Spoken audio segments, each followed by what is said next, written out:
Thanks for joining us on The Real Story. I'm Jen Bernstein. We're doing things a little bit differently this week. We're still having the show. We're doing it, of course, with some social distancing and still bringing you these long-form interviews, which are so important to hear, especially during a time like this. Our first guest up this morning is Joe Brennan. He is the President and Chief Executive Officer of the Connecticut Business and Industry Association, also known as CBIA. He is also joining us live via Skype through his computer as well. Joe, how you doing? I'm doing great, Jen. Thanks for having me on. Appreciate you taking the time. This is an unprecedented time for all of us and, of course, for businesses right now. A lot of people had to shut down everything that they have worked for, and there's a big question on whether they're going to be able to reopen when all of this is said and done. What are you hearing from your members at this point? Well, obviously, just tons of concern. The fear of the unknown is great, and there's certainly a lot unknown about COVID-19, but there's also a lot unknown about what their futures are going to be. So we're just fielding, hundreds and hundreds and hundreds of calls every day and emails from our members, just seeking information, which we're trying to provide. I think the biggest thing is how much the federal government can step up. We'll probably talk about what the state's done so far with the bridge loan plan and some other things. But the real big dollars will be at the federal level. So trying to get some dollars into the hands of businesses so they can continue to pay their employees and pay other bills like rent and whatever else comes up over the next several months. What we want is for people to have jobs to go back to once the shutdown is relieved. And it's just a question now, how are some businesses going to survive? And, time will tell, but I think everybody's working together. I'm heartened by the efforts at both the federal level and at the state level, heartened by the efforts of the business community to chip in to help others. So we'll get through this, and we just hope particularly the small businesses and their employees survive this too. Let's start with the state response right now. What's your contact been with the Lamont administration at this point? Well, honestly, Jen, the contact has been phenomenal. The governor and his top people have been incredibly accessible to me and others. I'm probably on a call every day during the week with the governor's office, talking about what's next, what's coming up in the next executive order, how can we help the governor and his administration get through this. So the communication channels have been great, and that's gone a long way to giving some comfort that we try to then provide to our members. So we'll just continue down that path. As you know, the state's done things like deferred loan payments on small business express loans. Just announced recently the bridge loan availability up to $75,000 for businesses with 100 or fewer employees. So there's a lot going on at the state level and at the federal level. It's just time is of the essence to move these things forward. Yeah, let's talk about that bridge loan because they're already accepting applications. They started last week. Are people able to get through to the department and really be able to reach someone when they have questions about this loan program? Yeah, Jen, I haven't heard any complaints yet. The state had its website up the night it was announced. The next day, people started going online to fill out applications. So we're hopeful that it's smooth and efficient. The big issue is capacity. There's so much interest out there for any program that can help. They just get inundated with requests. So hopefully the state's systems have the capacity to deal with the volume that they're getting. But so far, we haven't heard any complaints about that.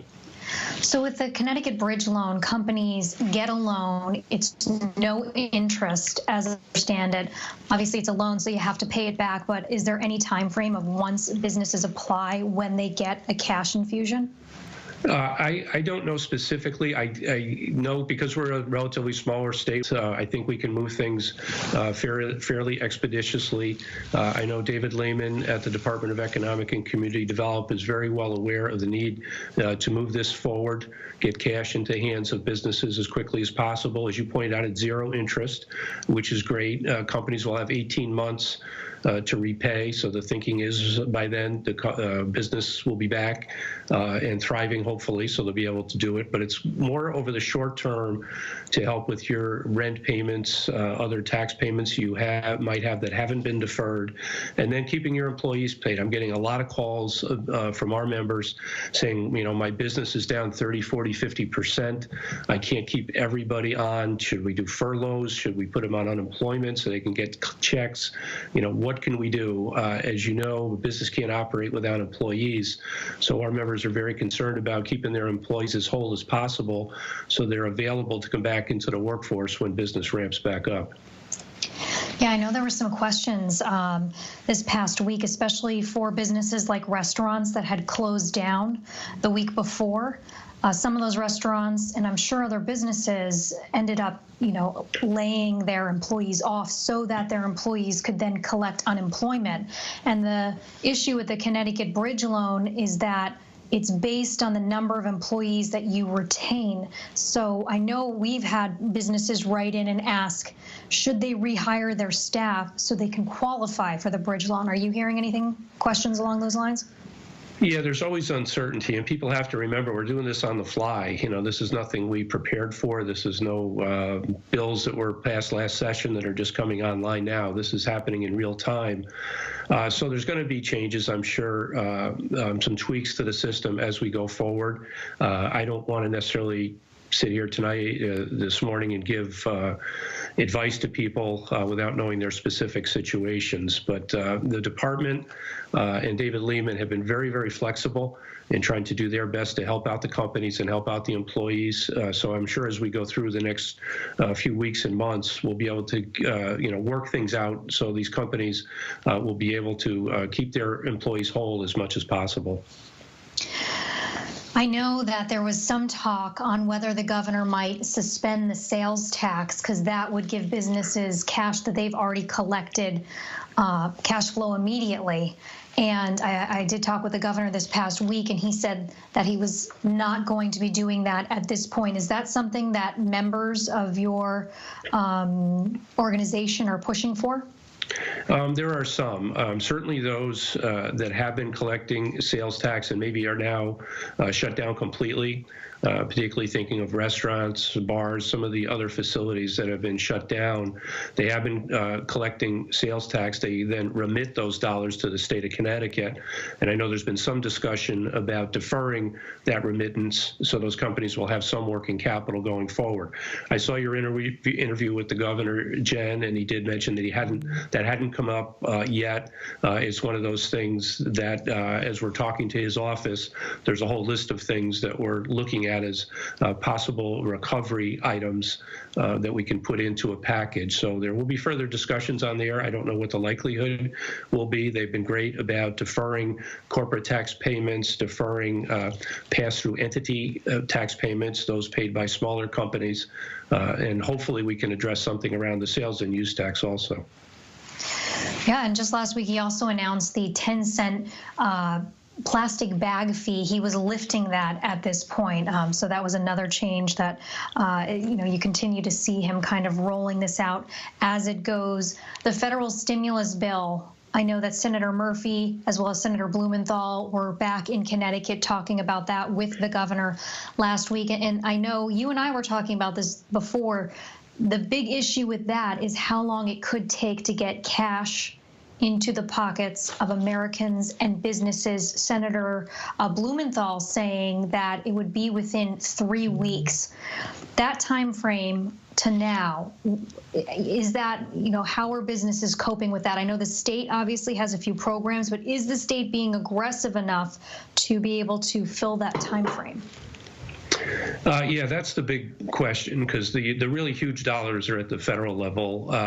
The bill that, hopefully will be coming our way soon will have about $350 billion for small businesses, those with 500 or fewer employees. The estimates I've heard is about $3 to $3.5 billion will come to Connecticut. So that's just an enormous source of relief for small businesses and their employees. The question question you raise is how long will it take? I've also heard 3 weeks. I've also heard that they're going to be trying to do it through banks, so you can just go to your bank, whichever ones are designated by the government, and work with that institution. So it's local and hopefully quick, and then the bank will interface with the federal government. How long that will take, I don't know. Is the state doing as much as it is, or it can? I can't be critical of the state at this point. There's just so many things. We're only talking about one little aspect of what's going on right now. When you're talking about deal with the contagion, trying to contain that, deal with all the shortages of critical supplies, I think the state is doing as much as it can do in such a short time period. But we're continuing to have conversations, as I mentioned, every day with the governor and his people about coming up with additional ideas. The state is also resource constrained, as we know, but I'm sure they will do whatever they can do to help bridge that gap between now and when those federal dollars come online. Are you happy with the federal stimulus bill? Do you think it's going to be enough for businesses? I know you were just saying that the amount of money that could come to Connecticut would be substantial. Do you think that is going to help in a really, really big way? Is everyone waiting for that at this point? Well, I think everybody's trying to get their arms around a little bit, Jen. We've never really talked about $2 trillion plus programs before. I mentioned the $350 billion for small businesses. There's another $500 billion going to larger companies and those major industries that are really being impacted. And then many, many billions more going to individuals in those checks that have been talked about going directly into the hands of citizens of the country. So I'm certainly hoping it's enough. My guess is it probably won't be the end of this. I think it's almost looked at as short term, even though it's $2 trillion plus. I think a lot of people are still looking at it as short term. When you listen to the scientists, you know that this can go on for many more months. And even with that, we may have a lull and then have it come back in the fall or the winter. We may have rolling shutdowns I've read about every few months. So my guess is this is just the beginning, but hopefully we can just get that concentrated assistance into the hands of individuals and small businesses as quickly as possible, just to at least get through the next couple of months, and then we'll revisit it and see where we are then. Yeah, I know our senators were saying that this is just the first installment package, that they were thinking that there was going to need to be another one and maybe even another one after that. On a bit of a lighter note, you are supposed to retire in June, which we're going to miss you. We love having you on The Real Story. In fact, we're going to still have you on The Real Story as a business analyst, but is all of this delaying your retirement at this point? To be honest, Jen, I haven't really thought about it too much. Everybody's going 110% all day and all night trying to help our members through this. If I had to decide right now, I said I'm just going to stay as long as I need to get through this, to get our members through this, to get our staff through this. I'm not going anywhere. I'm going to stay in Connecticut. I love CBIA. I love our members. So I'll just keep doing what I'm doing as long as I need to do it. And if I can just add one more thing, just a thanks, first of all, to all the healthcare and medical people out there for all the tremendous, heroic work they're doing. But I also want to say thanks to our members. The outpouring of assistance that we're being offered. Some plants are talking about retooling their machinery to make masks and gowns, and those that are more sophisticated maybe making ventilators and respirators. And we've got construction companies that have masks that they want to donate. We're just getting more and more companies stepping up to help out their fellow citizens. So just a quick shout out to those folks. And as far as retirement, it'll happen when it happens. But right now, I just want to make sure we're doing the best we can for our members in the business community. We do have an incredible community here in Connecticut really pulling together, which is what is going to get us through this. Joe Brennan with the CBIA, always appreciate your time and hearing your voice today. So thank you so much. You be well. My pleasure, Jen. It was great talking to you. All right, we have more to come on The Real Story. Joining me right after the break, Brian Foley with the Department of Emergency Services and Public Protection. How is our police officers in our state dealing with COVID-19? They're still working. They're still out on the streets. Plus, they are launching a very, very aggressive rumor patrol campaign. They want to make sure you know what's going on in our state. And so Brian Foley is going to be joining us right after the break.